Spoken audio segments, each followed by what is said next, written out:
නිතර මතුවන චෝදනාවක්. මෙරට සිසුන් පාසලේ සතියකට ගත කරන පැය 30ක කාලයට අමතරව සාමාන්‍යයෙන් සතියකට පැය 12ක පමණ කාලයක් උපකාරක පන්තිවලද ගත කරන බව සමීක්ෂණයන්ගෙන් හෙළි වී තිබෙනවා. ඒ තත්ත්වය යටතේ පාසල් සිසුන්ට සාමාන්‍ය දැනීම ගොඩනගා ගැනීම සඳහා අවස්ථාවක් ඇද්ද යන්න වෙනම සාකච්ඡා කළ යුතු ගැටලුවක් යයි අධ්‍යාපනඥයන් ප්‍රකාශ කරන්නේ කලක සිටයි. මෙරට පාසල් දසදහසක් පමණ ක්‍රියාත්මකයි. සම්පත් බෙදී යාමේ විෂමතා දක්නට ඇති නමුත් මිලියන 4කට වැඩි සිසුන් ප්‍රමාණයක් ඒ පාසල්වල අධ්‍යාපනය ලබනවා. එහෙත් එයින් විශ්වවිද්‍යාල සඳහා තෝරා ගැනෙන්නේ 2% පමණයි.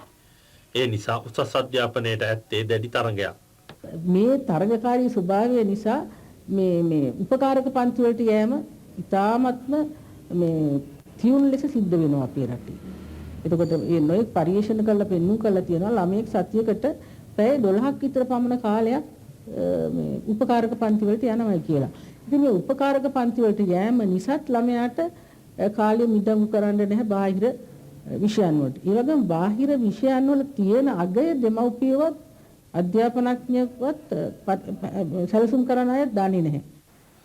මේ තත්ත්වයේ යටතේ පාසල් සිසුන් සාමාන්‍ය දැනුම වැඩි දියුණු කර ගැනීමට ධෛර්යමත් කරන වැඩසටහන් සංවිධානය කිරීම බෙහෙවින් වැදගත්. තරඟාවලියක ස්වරූපයගත් එවැනි වැඩසටහනක් පසුගියදා කොළඹ රාජකීය විද්‍යාලීය සාමාන්‍ය දැනීමේ සංගමය සංවිධානය කළා. එම අන්තර්විද්‍යාලීය සාමාන්‍ය දැනීමේ තරඟයට පාසල් 32කින් තරඟකරුවන් 138 දෙනෙකු සහභාගී වීමෙන් පෙනී ගියේ සාමාන්‍ය දැනීම වර්ධනය කර ගැනීමේලා ශිෂ්‍යයන් තුළ ඇති උනන්දුවයි. උපාලි විජේවර්ධන අභියෝගතා ශූරතාවයේ සඳහා වූ එම තරඟාවලියේ ජයග්‍රහණයට තාග ප්‍රදානය ලක්මනී විජේවර්ධන වෙල්ගම මහත්මිය අතින් සිදු වුණා. තරඟයේ තෙවැනි ස්ථානය ලබාගත්තේ කොළඹ විශාඛා විද්‍යාලයයි.